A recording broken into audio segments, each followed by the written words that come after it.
ये चैनल केवल मनोरंजन के लिए है। हम किसी भी तरह के अंधश्रद्धा को बढ़ावा नहीं देते। उस रात बहुत तेज बारिश थी। गांव के बाहर पहाड़ी के पास खड़ा वो वाड़ा भूतिया लग रहा था। सिर्फ खिड़की में जलता हुआ दिया उस वाड़े में किसी जीवित व्यक्ति के होने का एहसास दे रहा था।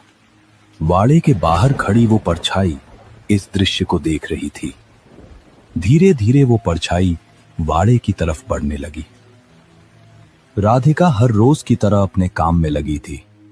रसोई में खाना बन चुका था, अब वो बर्तन समेट रही थी।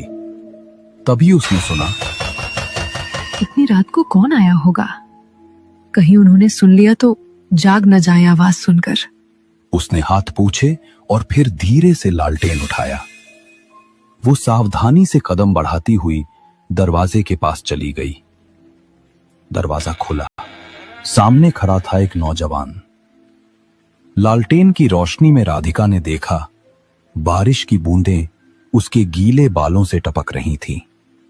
लंबा कद और आंखों में हल्की थकान के साथ एक अजीब आकर्षण था। राधिका ने पहली बार उसकी ओर देखा और एक पल के लिए वक्त जैसे रुक गया। कौन चाहिए आपको? मैं डॉक्टर करण। मैं पास के गांव से आया हूं। एक मरीज को देखने गया था, लौटते वक्त रास्ते में फंस गया। बारिश बहुत तेज है, सोचा यहां कुछ देर रुक जाऊं। जी। करण ने राधिका को निहारा। वो एक बेहद खूबसूरत महिला थी। लंबे काले बाल, शरीर से लिपटी साड़ी।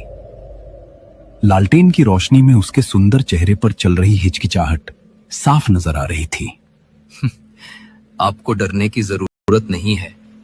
मैं बुरा आदमी नहीं हूं। मुझे बस थोड़ी देर के लिए एक छत की जरूरत है। जी, ऐसी बात नहीं है। मेरे पति, मैं उनको बुलाती हूँ। आप अंदर आ जाइए। इतनी बारिश में बाहर रहना ठीक नहीं। राधिका के पीछे पीछे करण अंदर आया। वैसे मैंने आपको पहले भी देखा है। जी? मेरा मतलब है, यहां से गुजरते वक्त मैंने आपको खिड़की में दिया जलाते हुए देखा था। अच्छा, आप बैठिए, मैं अभी आती हूँ। राधिका वहां से चली गई। वाला बहुत पुराना था। करण ने चारों तरफ नजर दौड़ाई। घर में बहुत सी पुरानी चीजें रखी थी। एक दीवार पर कई पुरानी तस्वीरें लगी थीं, धुंधली, पीली पड़ चुकी। बीचों बीच एक अधेड़ उम्र के आदमी और राधिका की तस्वीर लगी थी। अचानक पीछे से किसी के गले साफ करने की आवाज आई। दरवाजे पर वही तस्वीर वाला मोटा अधेड़ उम्र का आदमी खड़ा था। माथे पर गहरी शिकने, सिर पर कम बाल और आंखों में गहरा शक तैर रहा था। कौन हैं आप? मैं डॉक्टर करण। पास के गांव एक मरीज को देखने गया था। आते वक्त बारिश और रात दोनों ने रोक लिया। आसपास कोई घर नहीं था, तो सोचा यहीं आ जाऊं। आप इस वाड़े के? महेश्वर। मेरा नाम महेश्वर है, इस घर का मालिक। और जिसने दरवाजा खोला वो मेरी पत्नी राधिका है। शहर से नया डॉक्टर आया है, इसकी मुझे कोई खबर नहीं थी। ठीक है, जब तक बारिश थमे रह सकते हैं। बैठिए। राधिका, चाय लाओ। सोफे पर बैठते हुए महेश्वर ने करण से पूछा, तो डॉक्टर साहब, गांव कैसा लगा? अजीब सा, सुंदर भी है और रहस्यमय भी। बहुत सी कहानियां सुनी हैं यहाँ की। कहानियां? हाँ, उस पुराने किले की जो पहाड़ी के पीछे आधा छिपा है। कौन सी कहानियां? कहते हैं गांव में रात को कोई बाहर नहीं निकलता। जैसे ही सूरज ढलता है, लोग दरवाजे बंद कर लेते हैं।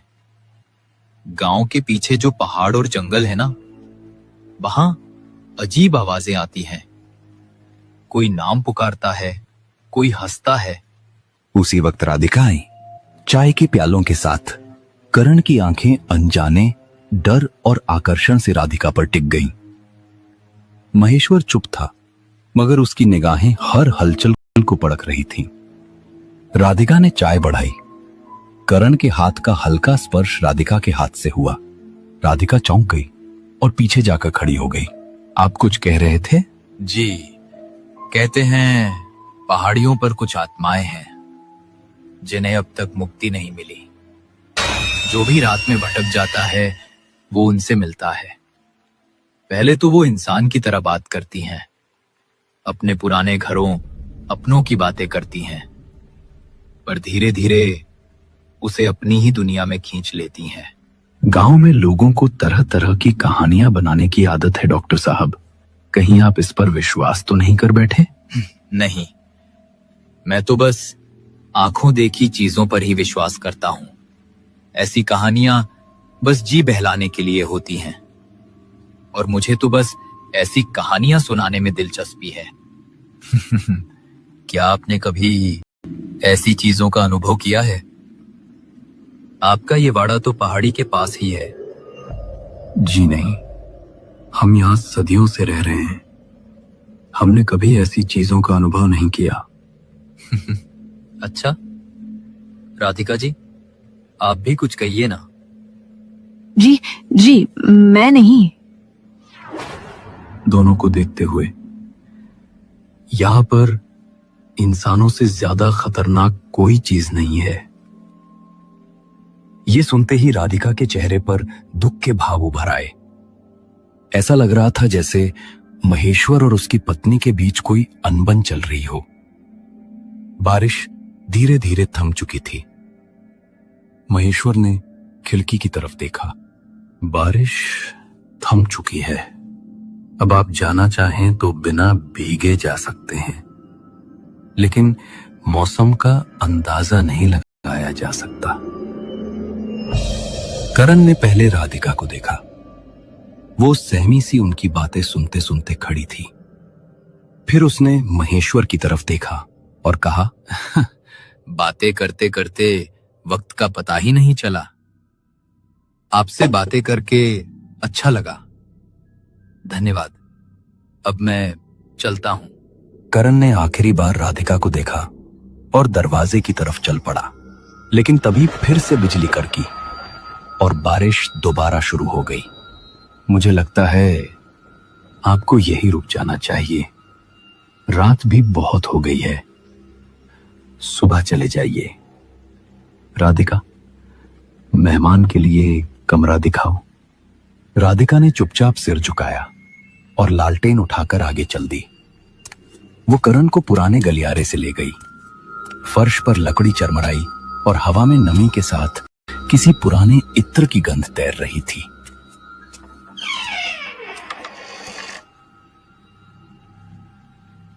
कमरा यही है।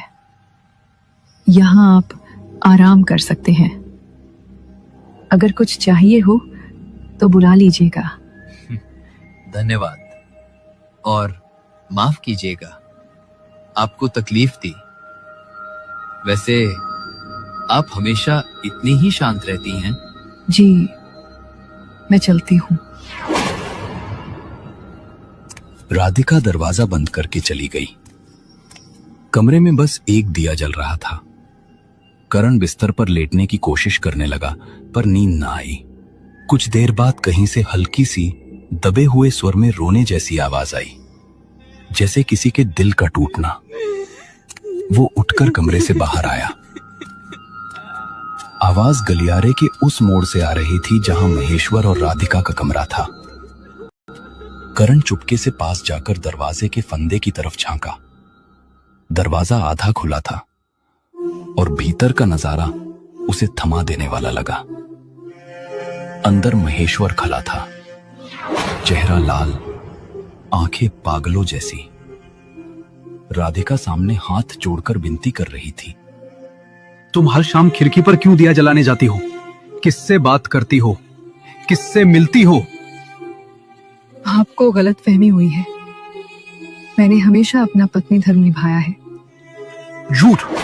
तुम मुझे धोखा दे रही हो। कितनी बार मैंने देखा है। आज मैं सब खत्म कर दूंगा। अगर तुमने मेरे भरोसे को तोड़ा है तो मैं तुम्हें ही मार डालूंगा। वो अचानक उसे जोर से थप्पड़ मारता है। रुक जाइए, क्या कर रहे हो? ये तुम्हारा प्रेमी है क्या? पहले तुझे खत्म करूंगा, फिर इसे देखता हूं। महेश्वर ने राधिका का हाथ कसकर पकड़ लिया। वो उसे जबरदस्ती कमरे से बाहर घसीटने लगा। मुझे छोड़ दीजिए, आप गलत समझ रहे हैं। लेकिन महेश्वर नहीं रुका। वो उसे खींचते हुए सीढ़ियों की ओर ले गया। करण भी उनके पीछे पीछे दौड़ा। रुकिए! राधिका छूटने की कोशिश करती है, लेकिन महेश्वर उसे और जोर से खींचता है।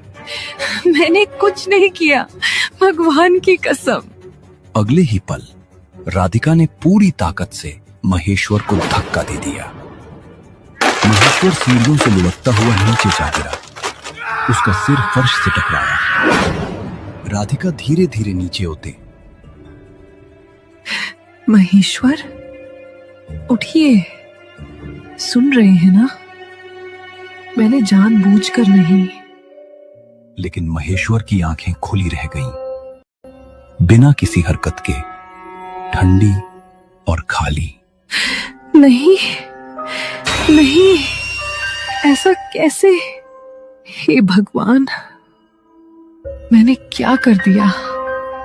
और जैसे ही सच का एहसास हुआ, वो दौड़कर कमरे से बाहर भागी, सीधा वाड़े के आंगन में खड़े पुराने कुएं की ओर। करण ने उसके पीछे दौड़ना शुरू किया, लेकिन उसने रुककर करण से कहा, मैंने उन्हें कभी धोखा नहीं दिया और आज वो मेरे ही हाथों मरे हैं। अब जीकर मैं क्या करूंगी? एक क्षण के लिए उसने पलकें झपकाई और फिर बिना पीछे देखे कुएं में कूद गई। करण चीख लगाकर कुएं के पास आया, पर काश वो उसे रोक पाता। उसे तैरना नहीं आता था। गांव से मदद मंगाने के लिए वो वहां से भागा और सीधा गांव में पहुंचा। सरपंच के घर का दरवाजा पीटने के बाद सरपंच बाहर आया। उसने उसे सब कुछ बताया, रात की घटनाएं, महेश्वर का मरना, राधिका का कुएं में कूदना। हमें जल्दी से वहां जाना चाहिए, पुलिस को लेकर। सरपंच के चेहरे पर खौफ था। वहां जाने की जरूरत नहीं है डॉक्टर साहब, वो वाड़ा सालों से बंद है। कुछ साल पहले वहां महेश्वर नाम का आदमी रहता था। बड़ा शगी था, अपनी जवान पत्नी पर शक करता था। कहते हैं एक रात उसके शक के चलते वही हुआ। पत्नी के हाथों उसकी मौत हुई और बाद में पत्नी ने खुदकुशी कर ली। तब से वाड़ा बंद कर दिया गया था। इस बात को 50 साल हो गए। ये कैसे हो सकता है? मैं उनसे मिला, उनसे बात की। बहुत से नए आए लोगों को ऐसा अनुभव हुआ है, इसलिए गांव का कोई आदमी वहां नहीं जाता। ये आपकी किस्मत है कि आप बच गए। वो वाड़ा, वो दुर्भाग्यशाली रात हर बार दोहराई जाती है और इस बार आप उस रात के गवाह बन गए। करण ये सुनकर भौचक्का रह गया। कहते हैं कुछ घर अपनी कहानियां नहीं भूलते, वे उन्हें बार बार जीते हैं, हर बार किसी नए मेहमान के साथ।